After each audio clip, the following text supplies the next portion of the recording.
have talking to the most nicest racists in the world, but they still believe it because of respect. We can go anywhere and we don't have to agree with certain things. We have our consciousness to keep clean because a debating can take our time away. For those who do not share our beliefs, we're quick to judge and we do not accept them. We've been more divided as we've ever been. So if you go social media and it's taking your spirit away, it's bringing you back because you see bad comments and negativity, that if you know that's eating you alive and bad for your health, then put it away. Why am I lying? Why am I pretending? Why can I not live my dream? Why I have to follow? Why can I believe in myself? Why everything has to be suffering and we don't see the beauty of life? Why is it complaining? And at one point we begin waking up how humans are dreaming. But heaven and hell is in this life. So the thing is that people are afraid to live. They're afraid to feel their butterflies, their nervous systems. Don Jose Ruiz is a Toltec Master of Transformation and modern-day shaman dedicated to sharing the wisdom of the ancient Toltec. Don Ruiz is an international best-selling author of many books, including The Fifth Agreement. Son of Don Miguel Ruiz, the renowned author of The Four Agreements, Don Jose teaches us about the power of words, the importance of authenticity, and the transformative potential of love and self-awareness. Don Jose has a new book coming out this October 3rd titled The Shaman's Path to Freedom, a Toltec Wisdom Book.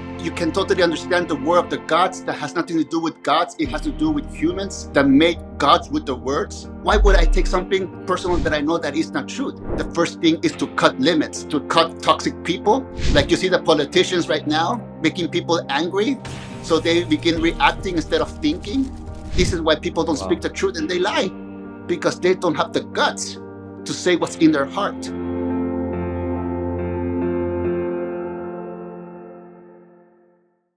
The Avenue of the Strongest is a podcast dedicated to exploring the lives and experiences of the most inspiring individuals from around the world. Each episode features interviews with fascinating guests who share their insights and wisdom on a variety of topics, including education, impact, motivation, health, and learning. Here are your hosts, Anayet Chowdhury and Vlad Suleiman. Welcome, Don Jose. It's an absolute pleasure getting to speak with you today. Oh, the pleasure is very mine, brothers. I'm so happy to be here with you guys. We're very delighted to have you on.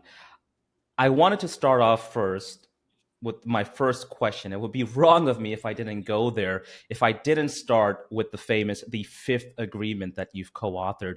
And I wanted to start off by reading a quote that really resonated with me today in today's landscape. And of course, and I'm sure many viewers may already know the Fifth Agreement because it's such a popular book, is the Fifth Agreement is to be skeptical, but learn to listen. And one of the quotes that really resonated with me in your book states, the result of practicing the Fifth Agreement is the complete acceptance of yourself just the way you are, and the complete acceptance of everybody else just the way they are. But you know, it seems like today we live in a very divided society, especially here in the United States. We have strong political opinions and views. For those who do not share our beliefs, we're quick to judge and we do not accept them. So we've been more divided as we've ever been.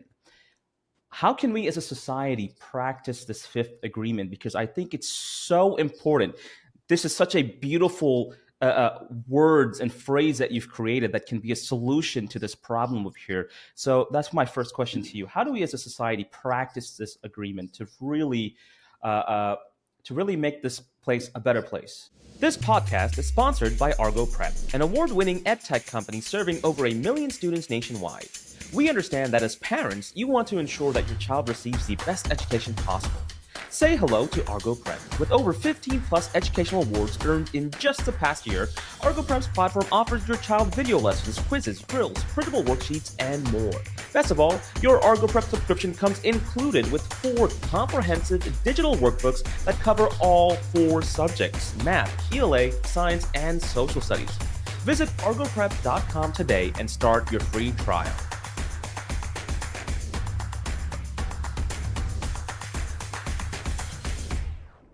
Well, first of all, is to be aware where we live.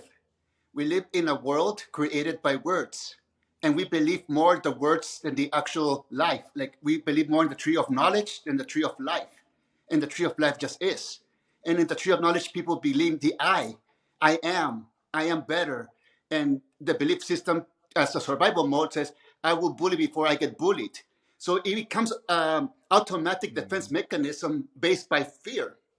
And with this, you can totally understand the war of the gods that has nothing to do with gods. It has to do with humans that make gods with the words and creating that position of corruption in this world where people don't want people to have awareness. They just want to follow certain books, certain teachings, certain following, and not allowed to, go on a journey. So it's a world of suppression. When we begin to understand this and we wake up, first of all, say, this is a strange illusion. What am I doing here? But at the same time, we're here. And the first thing is to witness how this world lives. And it's based by the words, by not being impeccable with them, instead being impeccable with them. And the word impeccable means with sinning. And I don't believe in sin as a made up word for me. But with this is the way that we judge everybody, we judge one another.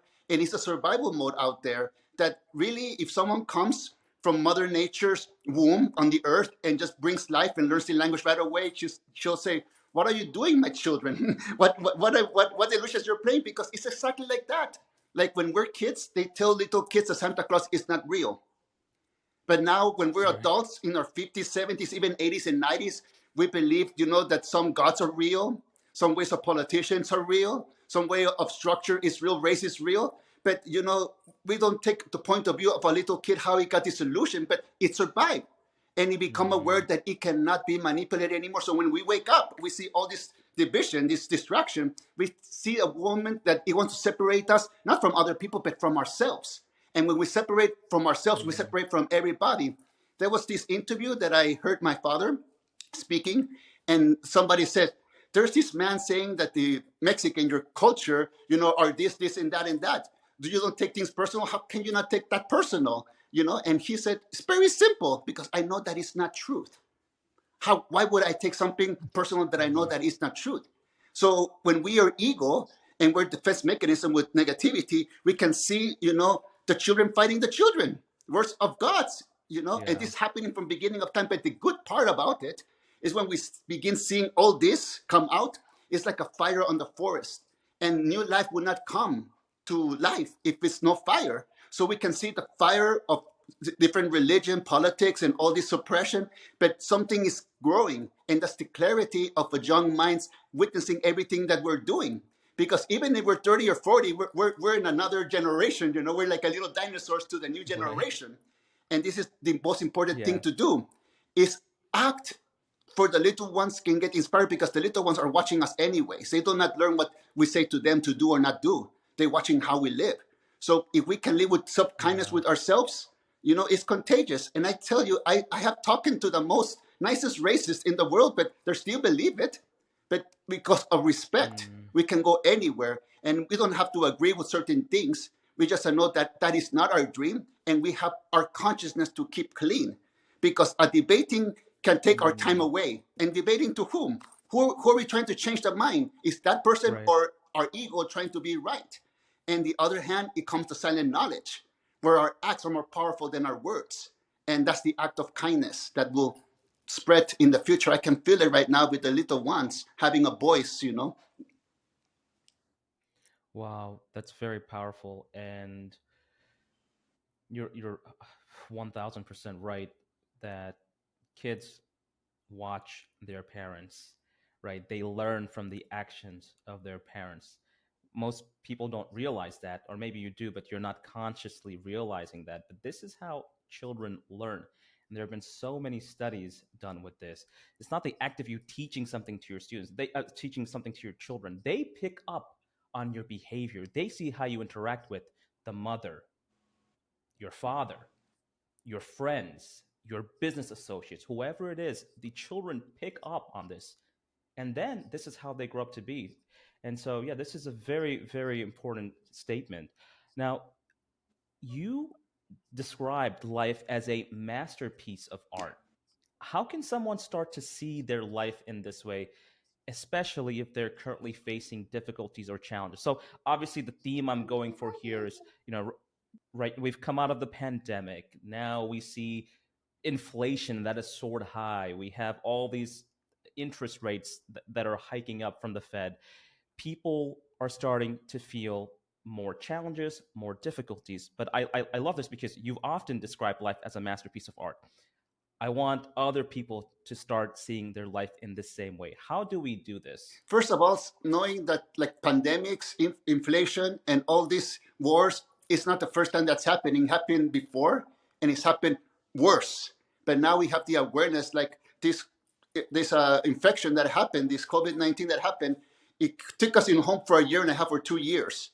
In the past, it was longer than that. It almost wiped out the whole population. But humans are so advanced and aware to have this awareness. But at the same time, it's going back to the point of view of just being aware, just being alive, and knowing that we all got born not knowing what race to be, what gender to be, or what mentality to have. We just got put into there, and the program grab us. So we go automatic.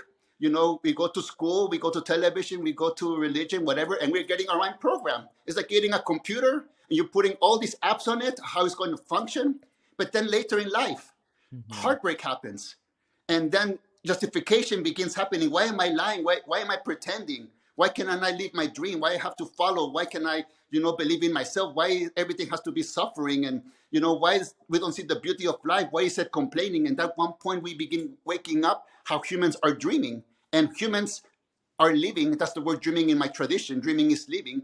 So in noticing that we have been living out our life with someone else's, then we rebel.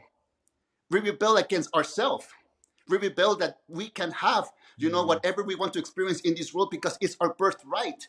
And if we're suppressed mentality, we will never believe that we have a birthright. We are supposed to do whatever we're supposed to do. We're the pawn in the game of chess, playing some other king's or queen's game. And that moment we said, okay, I detach from this way of life. And if you notice, this is not the beginning of when things happen, of making a life a masterpiece of art. It happened from the beginning of time. All the great religions and mystery schools were founded on a human waking up, changing all this. But, corruption comes in religion or spirituality or in governments. It comes in and corrupts the whole message. That the original person that started the art, it gets robbed. There's a lot of, and even happening right now in social media, people are robbing, but nothing to do with that. Happened to do with our own life, saying, I don't want to live this life anymore. And this is when the fifth agreement comes into place. Be skeptical, but learn to listen. But not skeptical to other people's. Be skeptical of your own negativity, of your own suppression, of your own domestication that suppresses you, that suppresses divine mother, because no matter if you're male or female, this body that we have, this human body, we take names of it, is part of Mother Earth. It's an organism. But the I thinks that we're so important that it's the I. But, when you don't have that self-important, that ego, you're just humble because life beat you up. And you have two choices, either to keep hurting yourself automatically or, wake up. And in that moment of awareness, one begins to unlearn. Because in the Toltec tradition, there's nothing to learn but to unlearn what takes our inspiration away, because the word Toltec in Nahuatl means artist of the spirit. That means we all are Toltec, we all artists. So to look into the mirror takes guts, and to have a conversation with ourselves takes gut. What is real? What is love? What is not love? Like my father teaches. And in that moment, you begin to filter by your own awareness what is truth and not truth for you, or what was truth one time, but you don't believe in that anymore. Like, I am now in a spiritual path where I'm doing the best that I can to the better of my love of my life. That is me. So in one point I used to drink. I don't drink anymore. I used to eat meat. I don't eat meat anymore. So how can I open a shop selling, liquor and meat? It goes against my consciousness. And now in this point of the awareness that I have, I don't believe in superstitions. This is one thing that has spirituality suppressed, because nobody wants to, because it's full of manipulators and charlatans. In order to fix all that, it's about, going in yourself and giving yourself the best life that can be. And now you have a spiritual experience because you have met your savior. And the savior has never been nobody else. It has been yourself. So now you have awareness how people live outside of you. There's negativity, racism, there's nice people, kindness, there's everything outside. Where would I put my attention now? What would I give to the love of my life? And this is when we begin to unlearn, to make our own path in life. and the path that we're making now in life becomes a masterpiece. So the memories that we have is like the stories or canvases that we go have in a museum or in a library. When we enter that place, when we're entering that place, when we're in an airport or in a bus or in a bus stop or just walking. Why? Because we begin thinking, we begin remembering. And we remember all those beautiful moments, we have with our mothers, with our friends, with our parents, whoever we have in life that was a good moment. It puts a smile to us, so it gives us energy. So if we put attention to the negative part, poor me, this happened to me when I was a kid. This is always happening. Everybody's cheating on everybody. So the negative begins flowing, and it's still a masterpiece. But you go to a museum seeing a dark painting or a light painting. So what are you going to give to yourself? Right. And what you give to yourself, you begin giving to other people. And this is why in the Toltec tradition, we say we're all our messengers, because the message, it is us, it's our presence. And our life is a masterpiece, because if we begin to see it from the beginning, it's a great story. It's a great story when we get the power, so we can protect the love of our life. And, we have no expectations. And in this life, people are afraid to die. And, they believe in all these superstitions. They believe, I should act like this, I should live like this, so I can go to heaven. But heaven and hell, it's in this life. So the thing is that people are afraid to live. They're afraid to feel their butterflies, their nervous systems. And this is why people don't speak the truth and they lie. Wow. Because they don't have the guts to say what's in their heart. But once you begin speaking to yourself in the mirror, you're honest, nothing else makes sense than your integrity. And that it is the intent that touches the consciousness to do your best in life. So when you're doing your best every day, how can you judge yourself? How can you judge everybody? Because we're all full of artists in this level of awareness. Hey there, before we dive back into the episode, I wanted to stop for just a brief moment and express our heartfelt gratitude. Knowing that you've chosen to spend your time with us, to listen and engage with our content, truly warms our hearts. Every story we share, every topic we discuss is made much more meaningful if you are here with us on this journey. If you found value in what you've heard so far and you're excited as we are about the episodes to come, we'd be so honored if you'd hit that subscribe button. It not only ensures you stay informed of all of our new content, but it also supports us in continuing to create and share. From all of us here, a sincere thank you. Now, without further ado, let's get back to the episode. That's very. And what would you say would be the best first steps to practice the fifth agreement? Like practical thing, okay, that somebody wants to start practicing it tomorrow, let's say, what would be this first step, like meditation, or maybe just cut out the social media or something else? What would be the practical step for somebody who's listening us right now? Thing is to start is to find your ally. And your ally, it is yourself, your honesty. So if you go social media and it's taking your spirit away, it's bringing you back because you see bad comments and trolls and negativity, and it's sucking your energy, you know that social media is not truth. It's just, how the word expands. It's a way of communication that if you know that's eating you alive and bad for your health, then put it away, and moderate it. Or if it's another thing, but the honesty with yourself saying, okay, if I hang with this group of people, it makes me feel like this. If I think this way, it makes me feel like this. And it's to see yourself from a personal point of view. That's why the first step for me will be honesty, because you can't escape honesty. Even if you're lying, you can be in the bed at night and saying, I lie to everybody. I'm a perfect actor, no one can identify what I did, but inside, you lie to yourself. And that consciousness begins to grow, not leaving you in peace. Like the Egyptians say, in order to enter heaven, your heart must be light as a feather. If you don't have your heart light as a feather, you may never enter heaven. And heaven is because of the conscious state that we're in. So honesty is the first step. Now is discipline. Like an addict of drugs or alcohol or any substance, suffering is an addiction. Putting our attention to negativity. Even I see people peaceful fighting somebody else's world. Other war. I see in the world of spirituality or veganism, people fighting more than what is really on their plate, because there's no discipline. It's complaining or how to want to be seen. But when you begin having passion into something, and especially in your self-growth, to have the better version of yourself, if you are not honest with yourself, you're just in an island of safety and a pain that you're used to, not getting anywhere.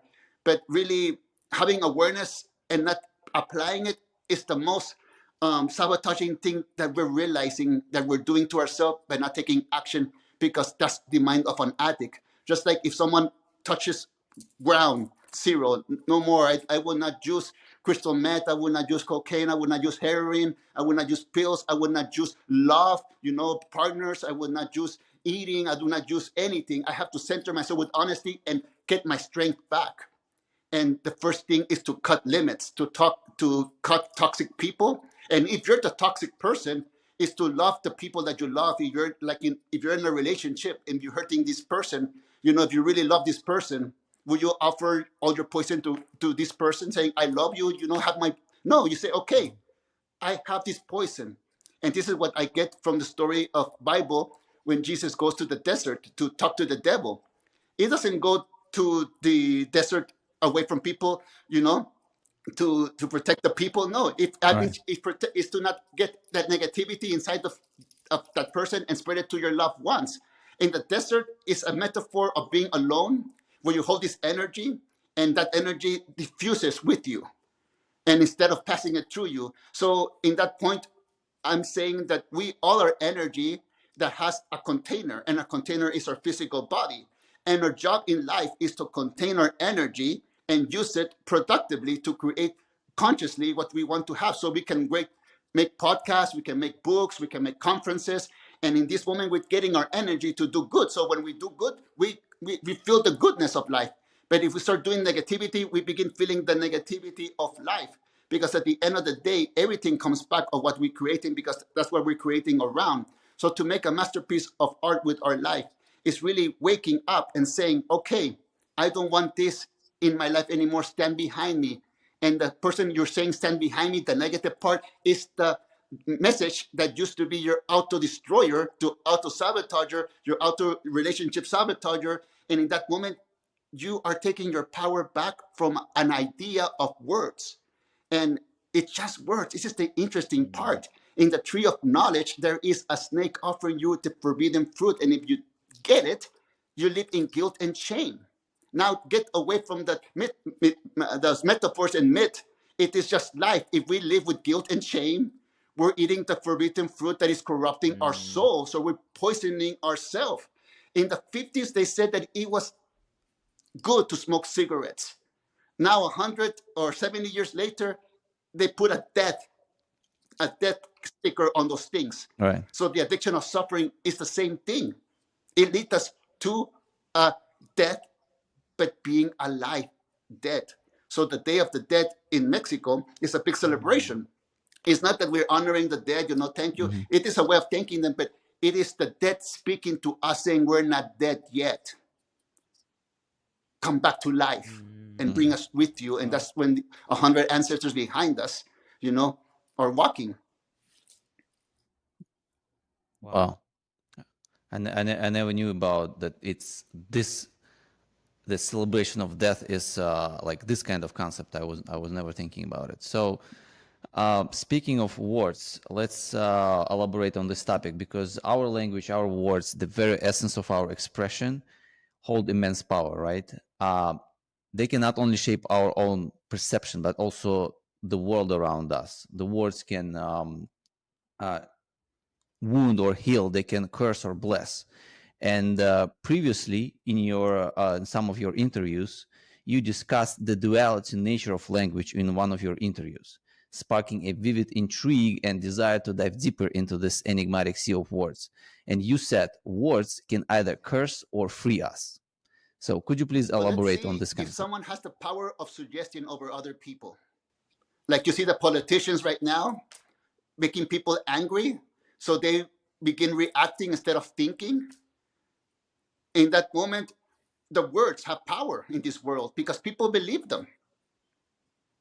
And the moment that we begin noticing that we have energy behind the words, we can conduct the energy in this life. A person who cannot conduct the energy in this life is the one who cannot control its emotions, because energy and emotions go together to spill out of the human physical body. So let's just say this person who's very upset all its life and then finds bad news and then goes to its house, it begins putting spells everybody. saying to the little ones, why even study? You're not going to make it, because I didn't make it. And in that moment, the little person has the idea, why should I study? That person doesn't make it. And it begins to contaminate everything around, that the person is going around the world, angry, putting poison everywhere. And when I noticed this person, I said, how hateful is this person? I used to say, but then I began having compassion. Why? It's because the people who cannot control their emotional poison, they're really asking for help. And they do not know they're asking for help because of their ego and how they want to be seen. In that moment, one begins to see how we're using our energy, how we're using the words in our energy. And I have a little teaching that I got when I was younger, is to respect everybody's home, everybody's temple. So before I speak, when I go to somebody's tradition or a different country, I begin noticing, putting attention how they live, how they converse in their world, what is respectful and what's not respectful in the world. Because even in Spanish, we can say one word that's very offensive in another country, same language, but very innocent in another language. So we have to become very aware to have respect. So I see countries and religions and ways of life, just like I see belief systems. If they believe in certain things, I know that what I believe in is translatable if I just learn to listen what they're dreaming, what they're speaking of. And I say this humbly because when me and my older brother Michael, we used to be kids, my father wanted to train us Toltec, but we didn't care for that. We were so into modern culture, pop culture, with the Wonder Years, Super Mario Brothers, and other American things that we were in Mexico that really got our attention. And then when we were playing Mario one day, my father sees us and goes, "What are you doing?" And we're playing Mario. So he watched us. He watched us in our world of playing Nintendo as kids. And then he said, he threw the lightning bolt. Says, that Super Mario is the same as the Toltec tradition? And like, what are you talking about? Like, what are you talking about? And then we put our games down. Yes, to master the game, you have to first master the toy. You have to master what Mario does when he eats the mushroom, when he eats the flower, in every level. And then when you begin practicing, you master the game, but you have to master the toy. So in that moment, he was translating the Toltec knowledge. It made it into liquid, evaporated from the meaning of what it's supposed to be like, impose the word, and it translated it into Super Mario Brothers. And that from that point on, I can really understand that if we learn to listen, we put energy to the word, we can translate everywhere of our true nature, but we have to have respect. And the people who don't have respect are the ones who are doing spells. But I tell you one thing, people who do spells, like wish somebody bad, they pay it 10 times fold because it's in their consciousness. So I say to my consciousness, if people are doing activity and getting, that karma, that paying 10 times fold, why don't they do positive things? And when they do positive things, they get 10 times paid full, but in a most inspiring way. So this is the life of the artist. It follows inspiration all the time. And we can note that some words, they're killers of inspiration because they're killing their own inspiration, the artists are. So we say to that artist, that has nothing to do with me. That's another world. Why should I take this artist personal when I don't take myself personal? And it's not about when we feel taking it personal, it's not about we don't feel it. Of course we feel it. We feel the uncomfortableness, but we don't believe the story. And that is where we get our power of our putting energy into words.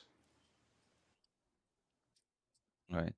I think it's also very important to mention to all parents who are listening right now, the power of words and how it can curse, especially with kids. Because sometimes, as you said, we just can kill their motivation to do something with just one word. For us, for parents, for adults, we just think, okay, I had a bad mood at work with some problems or something, and you just spell this word and that's it. But for kids, they perceive this word not even 10 times harder, but 100 times personal.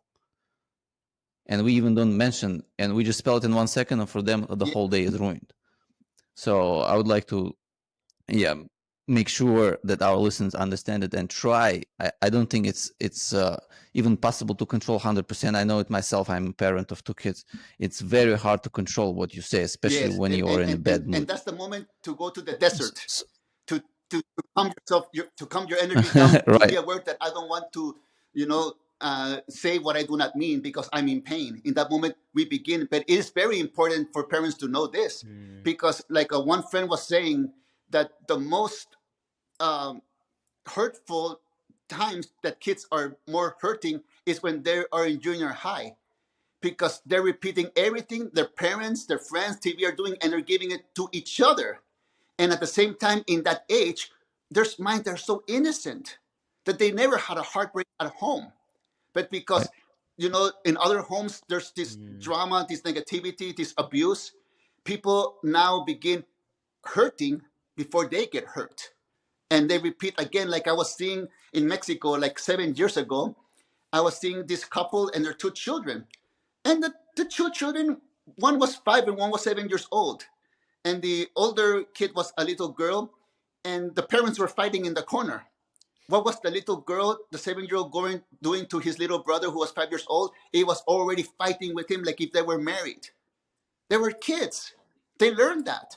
Now they're going to take this, do it in their homes, and the parents continue in their drama, and then the kids are going to go to their schools and continue doing happening. And this is exactly what's happening in the world. Now forget children doing this. We have 30-year-old, 40-year-old, 50-year-old believing in separation, when things don't really change in politic worlds, and the things, we're just waiting for somebody to be the winner and be on the winning team. But there is no winners when there's separation. That's why we have to put our attention where the kids are, because the kids are the future, bringing a new mentality, seeing how we dinosaurs are living. And like I was a kid and see my dinosaurs in my life, I could see their unconsciousness hurting one another. And right now, in this day of life that we're living, like in the Me Too movement, now we're getting a word that it's not okay to suppress women, to manipulate women, to use women. And for the first time, it's being heard loudly. And it reminded me of my grandmother saying to me before she passed away that I'm so grateful for your generation. They're going to see the return of Divine Mother. But, if I was superstitious, I would wait for Divine Mother to come from the clouds, and from the heavens. No, she's coming through all the voices of the young people. And the older ones saying it out loud so that young 100%. ones don't have to go through it anymore. So it is a spiritual revolution of independence. Say you cannot put your pain and your manipulation, suppression here anymore. That's why the suppressors are rumbling around the world, because they're losing their power. And it's not the first time that it happened. It's happening many times in our human lifetime. But this time, it is more crucial. Why? Because we're in it. It feels more when we're in it. Yeah. So interesting. Let's speak about your book. So you mentioned about the concept of medicine bag. So first of all, what is medicine bag, and how can someone identify what's in their own medicine bag? The extension of the medicine bag, that is the pouch or all the power objects it is, and we make a ceremony, I will do it what my teachers taught me. The medicine bag is what my heart carries. So I use the pouch, the bandana, and the power pieces as a reflection of what is in my heart. And all those objects that are in the medicine bag, they're named after something, an experience that I have in my heart. Like this necklace I have, my father gave it to me when I was young.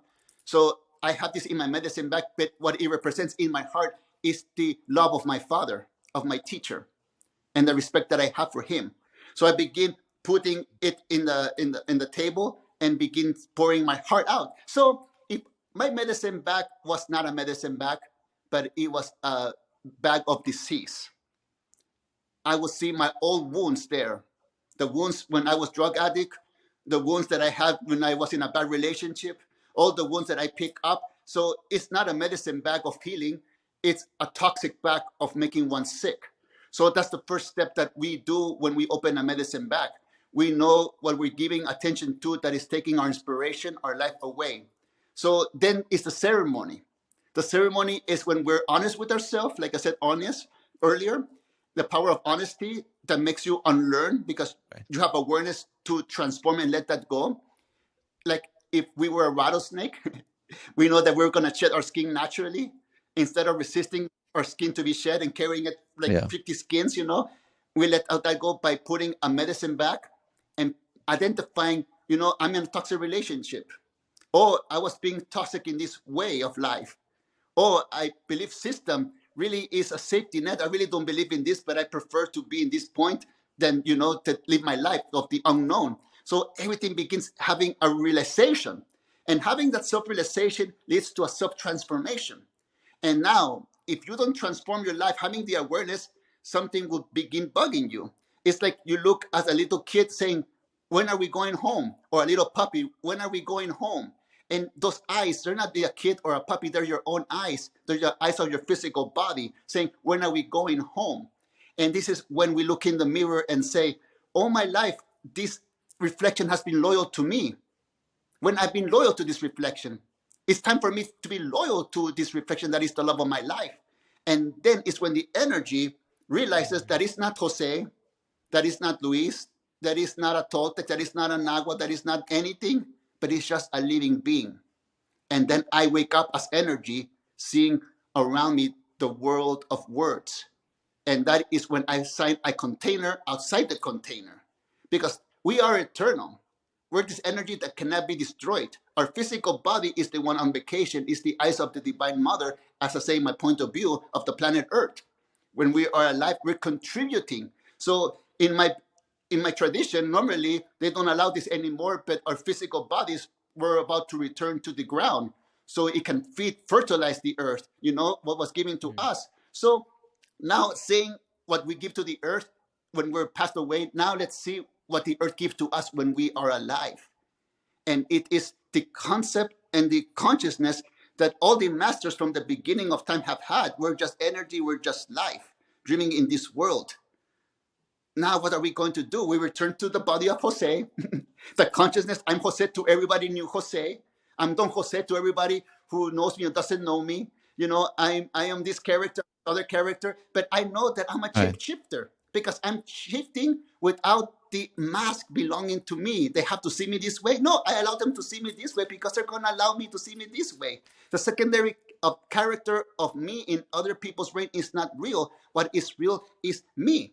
And from that point on, the medicine bag is healing me because I keep my heart clean. Now, this is the important thing about doing a ceremony. Do it with intent, with awareness. And there's many people who do ceremonies disrespecting it because they're not want to change their life. They just are waiting for, hoping for the savior that will never come.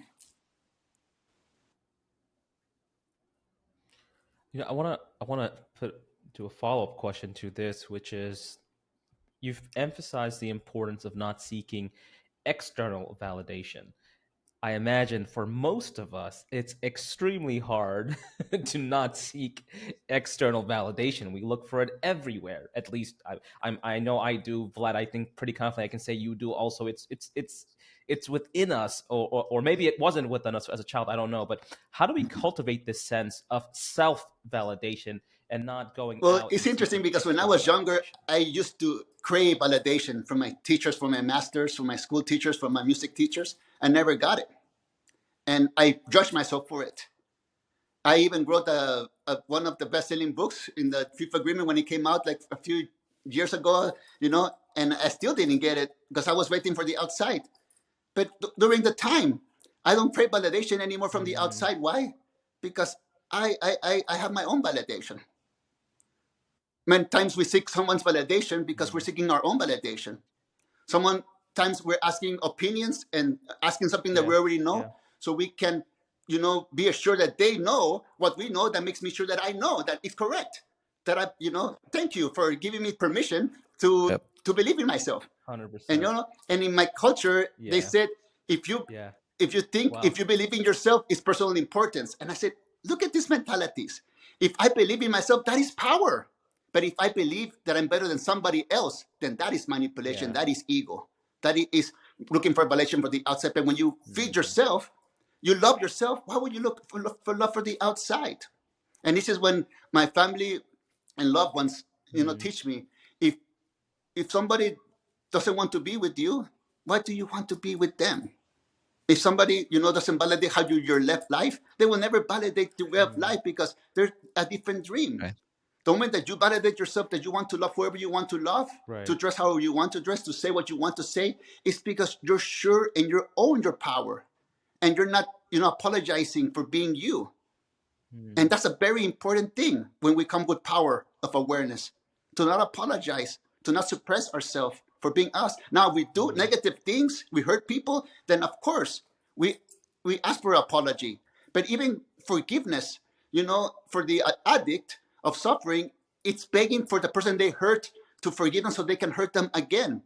When a person who has lived in suffering and finally wakes up, forgives themselves, it's powerful and easy because you're not waiting for someone else to forgive them, but they forgive themselves. And forgiving themselves, they're not going to repeat things that they did to other people, that they did to themselves. And that's how forgiveness really happens. Right. Because if one begs for someone we hurt, it's not really looking for forgiveness. It's looking for like a validation from outside, like a forgiveness for the outside. But when you truly forgive yourself, you don't have to advertise to everybody, look, I've changed. You don't have to put in the social media, look, I'm an attained master now. Right. Now you see him as a master. Who cares about that? And this is going back to the question that somebody asked my father, what do you think where this politician is talking about your people? You don't take that personal? Why should I if I know that it's not real? But you see, I think also the self-validation starts with the childhood. Kids searching for self-validation at the very beginning with their parents. I'm transferring all the time to kids and parents. So at the very beginning, basically, we as a parent, we should make sure that kids are not searching our validation in the first place, and it will help them in their future when they grow, not to search for external validation from somebody else. Then you can see the whole dream of programming is reward and punishment. If you get the reward, you get validated. But if you live in your family with respect and kindness, you're not looking for that validation to be good or be bad. In the old days, you had the belt. You hit the kids if they do good, if they do bad, or if they do good, And this is the thing about when we wake up, we can totally be aware that if we speak honestly with our kids and we're walking our path with the kids, we're teaching them through example. And like I remember seeing my puppy. We were domesticating them. We had 3, and we domesticated them with cookies. Be a good boy, be a good girl. You have your cookie, but okay. And then one day, I gave 3 cookies to 3 puppies. Each one got them, but 2 of them ate it so fast, but the other one held it and then put it in the middle. And now the 2 other dogs wanted that cookie, and the dog went from the top of the couch, went and pushed the other dogs away. But then he got down on the couch, he broke it, he took a little part, but then he gave it to the other dogs. In that moment, he became the one, giving the cookie. So notice if we talk to the little kids about, the domestication, reward and punishment, that we respect them so much that we don't even need to do that. It can completely change by lead of example. But sometimes, you have to really understand, if we don't tell our children something, if we don't tell our children, the situations, action, reaction, someone else is going to domesticate our children. And like my brother says, we're not going to like that. So it's good to give an example in our own home. And that moment when they rebel, they're going to rebel anyways. But the good examples that we give to them, they're going to reflect in their darkest point. And I say this because that happened to me. I rebelled, went to dream of gangs and things like that, growing up in pure pressure. And my father always gave me examples, and I was like, okay, sure. But when I was in it, those words that he gave to me helped me survive, helped me, not get into fights, because I begin seeing, oh my God, my parents were right. They were teaching me through this. And this is something that we cannot prevent kids from going through, because the jungle of life is awaiting them. The only thing we can give them is the good example. And this is when the little kids become aware and they become spiritual leaders. Why? Because they got programmed with that love, with unconditional love, from that, respect as an early age. that somebody will say, look at this kid who's 13 or 12, very mature for his age. It's not that he's mature or not mature. It's just that he's respectful and kind and truthful. Yeah. Don Jose, we are super excited about your new book that is set to be released just in 2.5 months or so, or 2 months now, which is The Shaman's Path to Freedom, a Toltec Wisdom Book. Can you give us a better insight into Well, what yes, this readers is can a expect from personal this new book book? as well, because as we were talking about making your life a masterpiece of art, this is certain things that I went through life, not giving myself freedom. I didn't give myself freedom to love, to be honest, to be respectful. And in this book, I share with the readers a path that I took and the gift of what it really meant to me, freedom. What it really means to me is to me being myself, to taking care of myself, protecting myself from myself, and being free to just live my life how I'm supposed to live. So it's the greatest gift that life ever give to us, is that freedom to have an open heart, because it's our birthright. And to have our Mm, closed heart is to not live our own dream, is to not live in freedom, is to live in a suppression. And of course, the way that our ancestors lived for all these hundreds of years, it's suppressing. It's made with fear. How can even show a flower coming out of the ground if it's gonna get stepped on? Is to get rid of that fear for a flower to get stepped on. Is to get rid of our flower to be mm, judged or be criticized, because it's gonna happen outside, but it's not gonna hit the within. Because in this book, we're making the root strong for the lover of dreams. And the shaman's path, for me, is mm. the one that is the path of nature, and the path to returns to its nature. Now, the most beautiful thing is when we return to our own nature, to our own quietness, to our own energy. We're gonna come back to this living dream, because this is where Mother put us. This is where we're living. Now, the beautiful thing is about sharing those joys. So one of the things that I love in life is turning the darkness into light. It's like I said the other day to my father. It's a strange, father, that I sometimes like Mm. being judged and criticized. He goes, why? He laughed. It's because I turned that into wisdom. I feel the attack. I don't take it personal, but I create Mm. nuggets. So in that, I begin making my own path of transformation. And the path of the shaman is a path of transformation. And everybody is a shaman in my point of view. Even if you're born in India, Mm. call a Swami. Even if you're born in Europe, call a mystic, or you're born in America, call a shaman. Whatever, all the titles don't matter, because it all is just something that gets us into the Yeah. infinite, and the infinite is where we really are. We don't know where we really came from, but we know that we are made of stars, and this is our birthright to bring these stars into this light of life. So it's not about giving it to anybody and saying, I'm the chosen one, I'm the guru, or I'm the Buddha. No, it's not about that. That is just a trick to get you into you.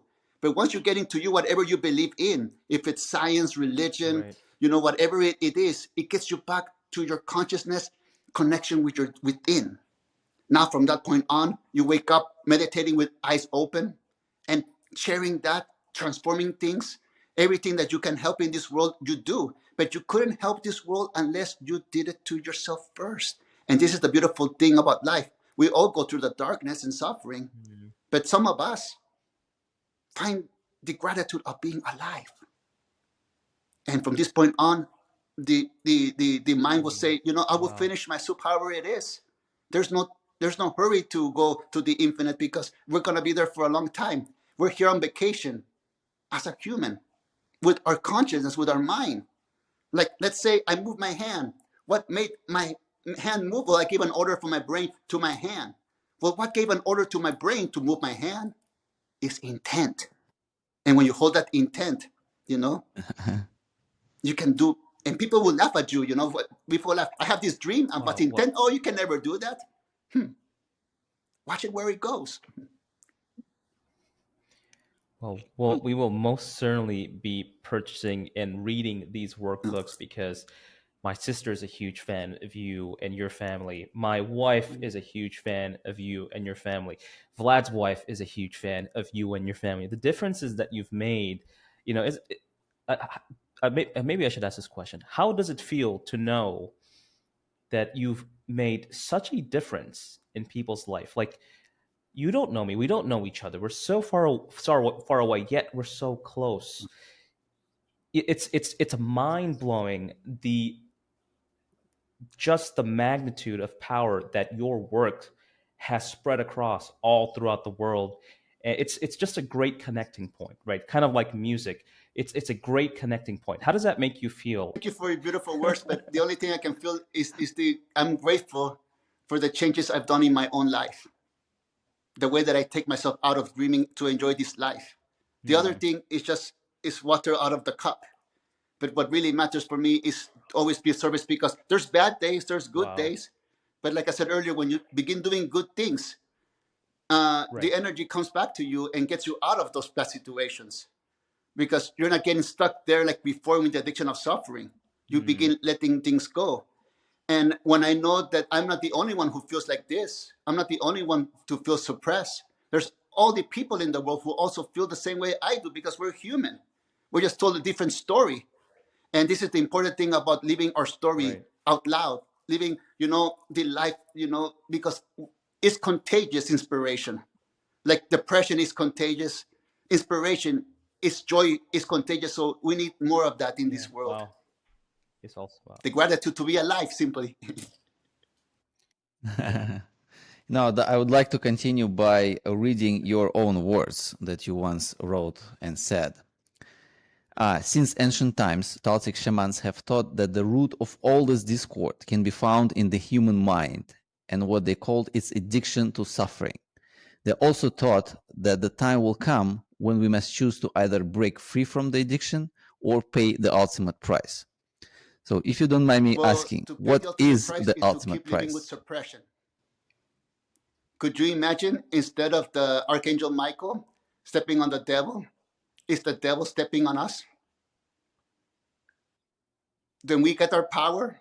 We know that the devil, it is us too. And we're the angel. Then all the images begin flowing around, and then we know that we're just alive. And then we begin to think in the temple, that is the real temple, our mind. And then we begin hearing the echo of our own voice. Even in our own suffering, we have power to change that. So we begin changing that way of life. And the ultimate price, it is sacrificing the love of our life. Could you imagine sacrificing your children, your spouse, everything you love, your dog, to this negativity, and then yourself? Well, that's what's happening. But that's the ultimate price. But when you take your power back, you give the best version of yourself to everybody you love. You support everybody by your presence, by your love, and you support yourself as well. Then your life becomes a living message. The question it is, what is the message that we give to ourselves and to everybody we love? If we like the message, continue. But if we don't like it, we can change it and not pay the ultimate price. But why is that people love to suffer? Because that's why we were trained. Why do they addicted to it? We go to a church and say, you have to fear God. Everything's about fear and manipulation.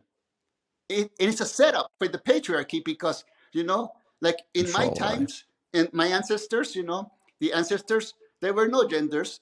There were just everybody who wanted to be. Yes, there is the seed and the flower to build, but everybody was the expression.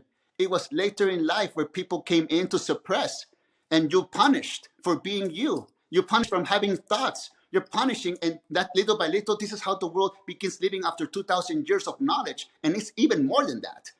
But the moment that we begin noticing that we're not going to do that dance anymore, that we had nothing to do with it even.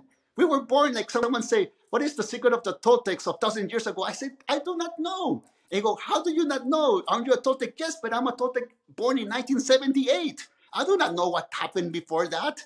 I don't even know what happened in much of the 80s, But I know what's happening in my life. And I can translate, like my father translated the Super Mario Brothers game with the Toltec. I translate everything that's happening right now to the ancient times with the mystery books and everything. And of course, everybody like metaphors, great stories, to believe outside yourself. But really, from my point of view, there are no gods.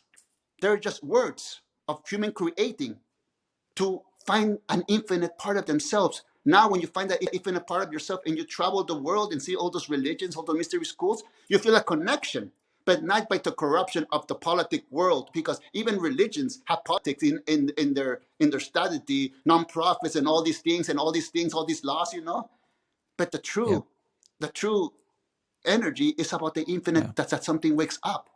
So it was okay to believe in certain things until you don't believe in that anymore. That's why earlier I said I used to drink and I used to eat meat, but I don't do that anymore. How can I sell that?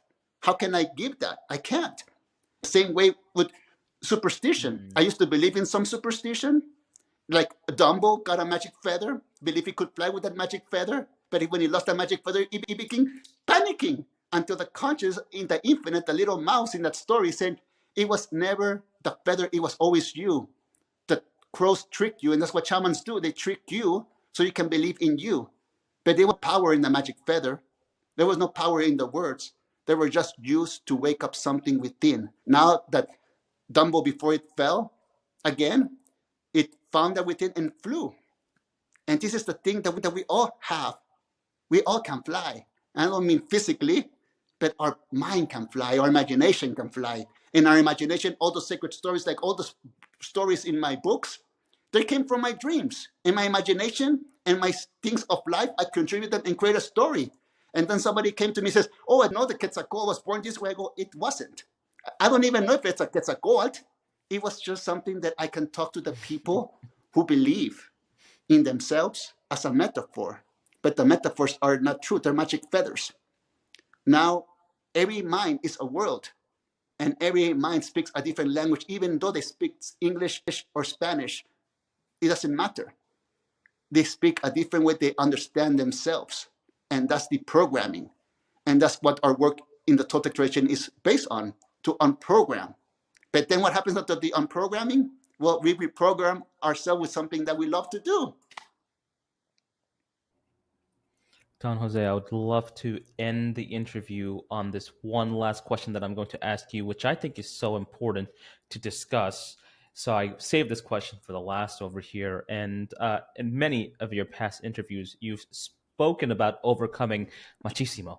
Machismo is the dream of suppression. And I love this quote from you. You said this in an interview, and I wrote it down. I need to memorize it. And he said, machismo is the dream of suppression. That is so powerful. So I have two questions for you here. For the viewers who are, for the listeners who are listening. Number one, briefly, what is watching and they say, whoa, hold on, I am classified as a machismo. What are the first steps one can take to unlearn this behavior? Well, the first thing is that machismo is a suppression, the fake male. What they painted the fake male, that they don't have any feelings, they hurt, they're cold. But what happens is that machismo is like a fungus that eats everything. It eats the people they love, it begins eating themselves, and it pushes everybody they love away because nobody loves them, respects them, they fear them. And this is the way of life they represent. And always cheating, hitting, and living with a mask. And you can see many people live like that, and it's sad. It's heartbreaking. And this is the sad thing, that men are programmed in this world to be like that.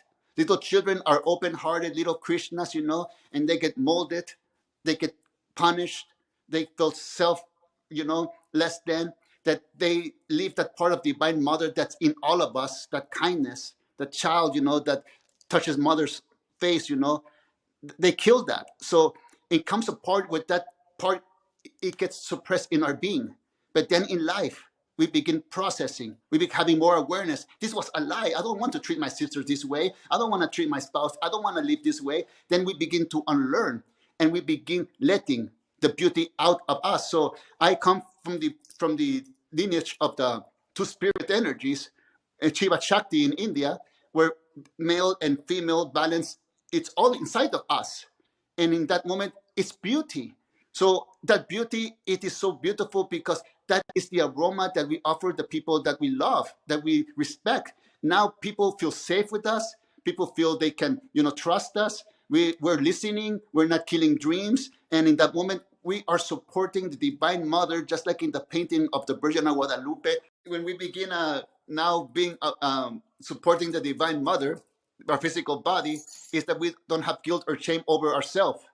And this is when our true love begins happening. We don't care how the life sees us. We're just this beauty that's everywhere it goes. And that's the important thing about stopping being a machista. And most important of all, we're not going to curse our little children that are coming up, the future ones.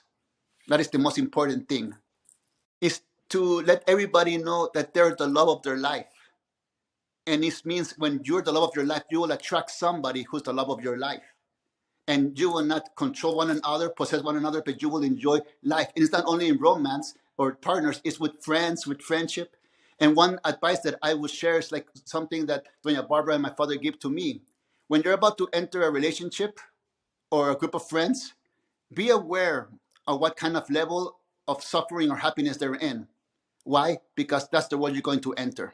Respect yourself and put yourself in a sacred space because you're the love of your life. And most important, continue making of your life a masterpiece of art. Don Jose, it's been an absolute pleasure getting to speak with you in this past hour. It's been truly wonderful. I cannot wait to read your new book that will be released on October 3rd. And I sincerely hope to speak with you in the future as well. What a pleasure. Thank you so much. Oh, same way. Thank you guys for letting me be part of this. And I look forward, there's still much to talk about. So I look forward to the next time we get together.